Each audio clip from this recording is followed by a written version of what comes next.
আমার আজকের রেসিপি ভাজা মশলা দিয়ে লাউ শাকের তরকারি। তাই আমি এখানে আগে থেকেই লাউ শাক কেটে ভালো করে ধুয়ে নিয়েছি, আর নিয়েছি আলু, দুটো কাঁচা লঙ্কা, আর ভাজা মশলার জন্য নিয়েছি একটা শুকনো লঙ্কা, হাফ চামচ গোটা জিরে আর 1 চামচ কালো জিরে। এবার এই মশলাগুলো হালকা করে ভেজে নিতে হবে। ভাজার সুন্দর গন্ধ বেরিয়ে এলেই এই মশলাটা আমি তুলে নেব। মশলা আমার ভাজা হয়ে গেছে। এবার এই কড়াইতে আমি দিয়ে দেব অল্প জল। এবার এই জলের মধ্যে আমি দিয়ে দিচ্ছি অল্প লবণ, হলুদ।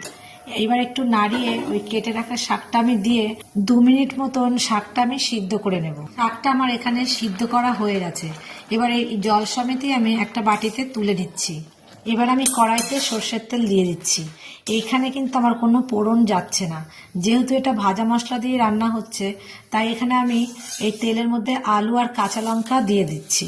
এবার আলুটা হালকা ভেজে নিয়ে এর মধ্যে আমি দিয়ে দেবো স্বাদ মতন লবণ আর পরিমাণ মতন হলুদ। এবার এই আলুটাকে ভালো করেই ভেজে নিতে হবে, একটু লাল লাল করেই ভাজতে হবে, তাহলে এই তরকারিটার স্বাদটা দারুণ আসবে।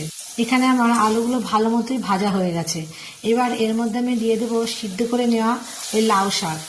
এবার ভালো মতন এটা নাড়িয়ে নিয়ে ঢেকে রেখে দেবো 2 থেকে 3 মিনিট মতো।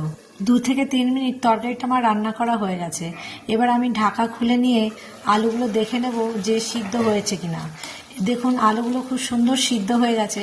এবার এই আলুগুলো আমি একটু হাতা দিয়ে ম্যাশ করে দেব, যাতে তরকারিটা ভালো মতন মাখা মাখা হয়। ভালো করে নাড়িয়ে নিয়ে আমি দেখে নিচ্ছি যে তরকারিটায় লবণ হয়েছে কিনা। তরকারিতে একটু লবণ লাগবে, তাই আমি একটু লবণ মিশিয়ে নিচ্ছি। এই রান্নায় আমি কিন্তু চিনি ব্যবহার করছি না, তবে আপনারা চাইলে চিনি দিতে পারেন। আমি এখানে ভাজা মশলা যেটা ভেজে তুলে রেখেছিলাম সেটা আমি গুঁড়ো করে নিয়েছি। এবারে ওই গুঁড়ো মশলাটা আমি মিশিয়ে দিচ্ছি। মেশানো আমার ভালো মতন হয়ে গেছে।